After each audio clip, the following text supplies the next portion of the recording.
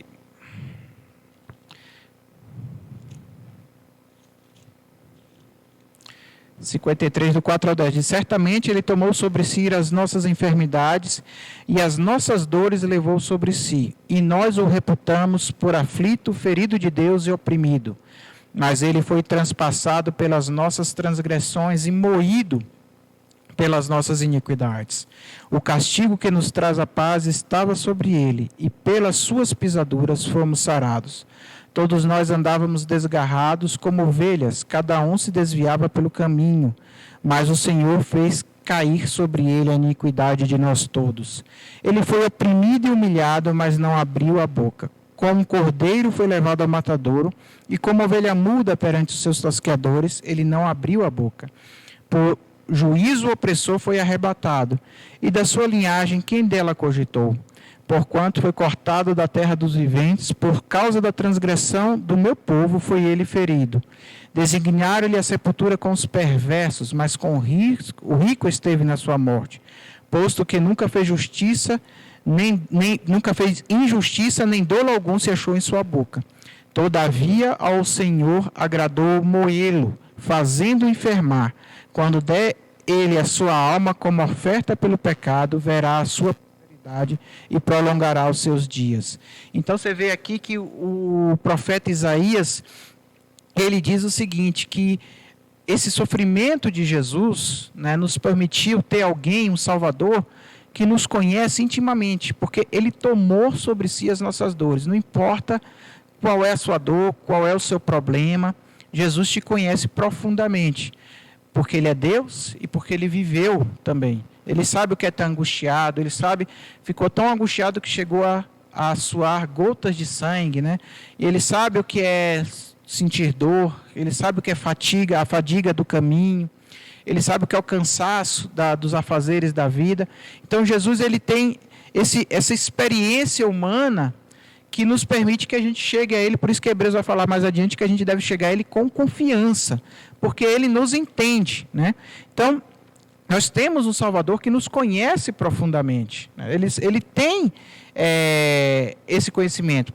Lá no capítulo 2 de Hebreus, no versículo 17, diz o seguinte: por isso mesmo convinha que em todas as coisas se tornasse semelhante aos irmãos, para ser misericordioso e fiel, e fiel sumo sacerdote nas coisas referentes a Deus, e para fazer propiciação pelos pecados do povo. Pois naquilo que ele mesmo sofreu, tendo ele sido tentado, é poderoso para socorrer os que são tentados. Então, por isso que a gente, quando a gente está passando por problemas, às vezes a gente tem a tendência de levar na força do braço, né? Mas a gente tem que entender que temos um Senhor, né, que nos ama e que passou pelo que a gente está passando. E por isso que a gente pode entrar com confiança nesses santos dos santos. Por quê? Porque temos um sumo sacerdote, alguém que vai interceder por nós diante de Deus, que nos conhece profundamente. Então Jesus, ele passou por esse sofrimento para nos permitir para nos conhecer profundamente. Além disso, ele nos salva, né? Cortei a Denise aqui, pedi desculpa. Ele nos salva, né? Ele é o autor, né? A Bíblia fala lá em Hebreus, né, que no versículo 10 do capítulo 2, porque convinha que aquele por cuja causa e por quem todas as coisas existem, conduzindo muitos filhos à glória, aperfeiçoasse por meio do sofrimento o autor da salvação deles. Então ele nos salva, Jesus é o autor, é o pioneiro, foi ele que abriu as portas do pecado, ele abriu as portas da salvação, não é simplesmente perdão do pecado, mas tem a ver também com a glorificação por futura. Então Jesus ele nos salvou agora não só aqui na terra, no sentido de nos salvou do pecado, mas ele nos preparou um lar futuro. Nós seremos glorificados com ele, né? Todos, né? A Bíblia fala, e autor da salvação dele, o 11, versículo 11, pois tanto que santifica como se santificados, todos vêm de um só, né? Todos, homem e Jesus, passarão a ter a mesma essência, né? Teremos a mesma essência. Por isso que quando diz lá, ele não se envergonha de nos chamar irmãos. Isso veio lá do Salmo 22, né? Que é falando justamente um salmo que é atribuído a alguém que está em aflição e aflito, e clama pela salvação do Senhor, pela libertação do Senhor, e ele diz, cantarei louvores com os meus irmãos na congregação. E esse salmo é atribuído também ao sofrimento de Jesus, por se semelhar muito a isso. E aí o autor de Hebreus usou justamente isso, que ele não se envergonha de nos chamar irmãos. Lá em Mateus 12, 48 e 50, o próprio Jesus disse, Jesus respondeu, quem é minha mãe e quem são meus irmãos? Então apontou para os seus discípulos e disse, vejam, estes são minha mãe e meus irmãos. Quem faz a vontade de meu Pai no céu é meu irmão, minha irmã e minha mãe. Por isso que a Bíblia diz que a todos quanto receberam, deu-lhes o poder de serem feitos filhos de Deus, a saber, os que creem no seu nome. Então nós temos esse sofrimento de Cristo, essa parte em que Cristo ele se tornou um pouco menor que os anjos, que foi quando ele encarnou e veio aqui na terra. Nos permitiu uma redenção e ter um Senhor que nos salva, um Senhor que nos conhece profundamente. Além disso, ele permitiu ter um Senhor que nos dá a vitória. Eu vou passar aqui também o slide. O Senhor que nos dá a vitória, né? Sobre a morte, sobre o diabo e sobre o pecado. É o que a gente vai ver mais à frente lá em Hebreus 2, 14. Mas antes vamos ver lá 2 Timóteo 2, 11 e 12. Eu não copiei aqui, mas eu vou abrir aqui na Bíblia. 2 Timóteo 2, 11 e 12.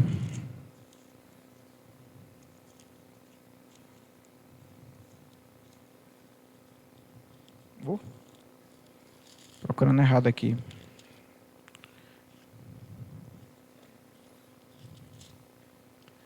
Segunda Timóteo 2, 11 e 12 diz o seguinte. Fiel a esta palavra, se morrermos com ele, também viveremos com ele. Se perseverarmos, também com ele reinaremos. Se o negarmos, ele por sua vez nos negará. Então, assim, se temos um Cristo que ele nos dá a vitória. A sua morte lá na cruz, né, a sua ressurreição, nos permitiu ter vitória, né? Porque se nós morrermos com ele, como diz lá Paulo em Timóteo, nós com ele reinaremos, né? Se perseverarmos com ele reinaremos. Se morrermos com ele viveremos. Então, aqui a ideia, a perspectiva aqui, e a perspectiva de Hebreus 2 é uma perspectiva muito mais de futuro, de reino de Deus, do que uma perspectiva de terra, daqui na terra. Então, a ideia aqui de um Cristo que nos salva é justamente ter um Cristo que nos vai levar para reinar com ele em glória, né? Reinar com ele no céu, reinar com ele por toda a eternidade. E por isso, por quê? Porque ele veio, morreu, ressuscitou, e por isso ele venceu. Lá no capítulo 14, do versículo 2, que a gente está lendo, eu vou passar aqui também para os irmãos. 2,14, Isso. Falei ao contrário? Foi não. Então, é Hebreus 2,14. Ele mostra lá que, visto, pois, que os filhos têm participação comum de carne e sangue, destes também ele igualmente participou, para que, por sua morte, destruísse aquele que tem o poder da morte, a saber, o diabo, e livrasse todos que, pelo pavor da morte, estavam sujeitos à escravidão por toda a vida. Então, essa salvação veio por quê? Porque Jesus venceu o diabo, a morte e o pecado. Então, o diabo, né? ele veio para próprio. Lá em 1 João 3,8 diz: quem comete o pecado é do diabo, porque o diabo peca desde o princípio. Para isto o Filho de Deus se manifestou, para desfazer as obras do diabo. Então Jesus ele veio para isso, para desfazer as obras do diabo. O diabo que enganou Eva lá, e por conta disso toda a humanidade foi condenada ao pecado. Jesus veio para desfazer isso. De maneira simples, mais profunda, seria isso aí. Lá depois, além do diabo, eu vou passar os 3 aqui que fica mais fácil, irmãos. Eu vou passar aí e depois eu explico.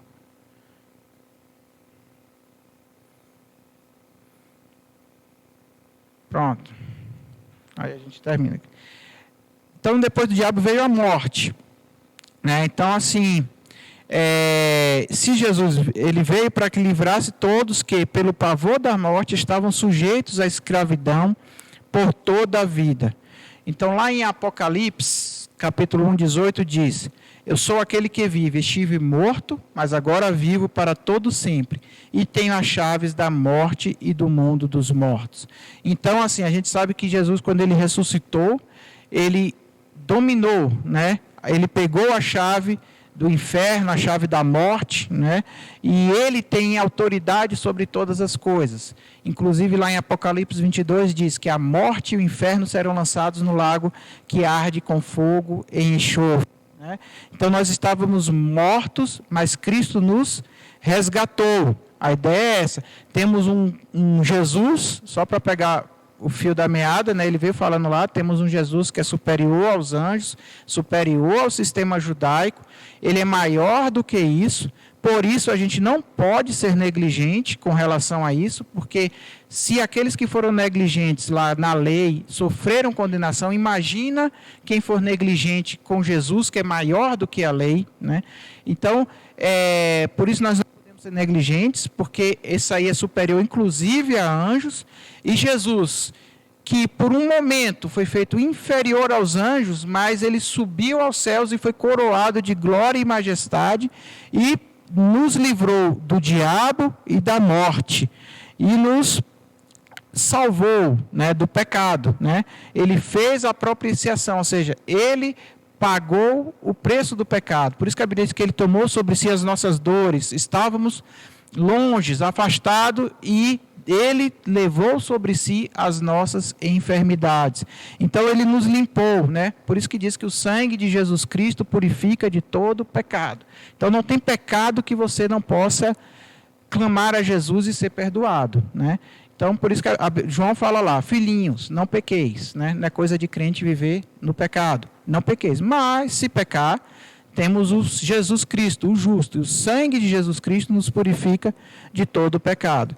A ideia é essa. É um Jesus que, por um pouco de tempo, foi feito menor que os anjos e foi alçado, que era Deus, foi feito menor que os anjos por um pouco de tempo, foi alçado à glória com mais poder e majestade e dominando aquilo que o homem pelo pecado perdeu, que foi a morte, né? Ou ele ganhou, vamos dizer assim, a morte, o pecado, o distanciamento de Deus. Então Jesus, quando ele subiu, ele desfez tudo isso. E aí ele passou a ser o sumo sacerdote que nos leva a Deus, né? A ideia, o conceito é esse. O autor de Hebreus, ele está tentando mostrar que nós temos um sumo sacerdote e temos alguém que é maior do que todo o sistema antigo, todas as crenças antigas que os judeus criam, né, que os leitores aqui criam, entendiam, né, porque eram hebreus, eram judeus, e de repente estavam sendo tentados a voltar a essas práticas. Ele diz: não, Jesus Cristo é maior que isso. E se você negligenciar isso, você não vai escapar, né? E quem tem a chave da morte, o diabo, e purifica do pecado, é esse Jesus, que foi feito por um pouco de tempo menor que os anjos, subiu aos céus e ganhou um nome que é sobre todo nome, e lá no futuro ele vai ter Senhor de todas as coisas, vai reinar e vai pegar isso tudo e entregar a Deus. E aí Deus vai ser tudo em todos, né? Então o conceito é esse, né? A ideia da revista é essa, né? Que Deus abençoe e aplique a sua palavra ao coração. Qualquer dúvida, o pastor Elton está aí, o Maxwell está aí, mas pode me ligar também, né? Eu vou ver depois para botar o WhatsApp lá no chat, na hora lá. E aí, quem quiser, entra em contato. Que Deus abençoe. Graças a Deus.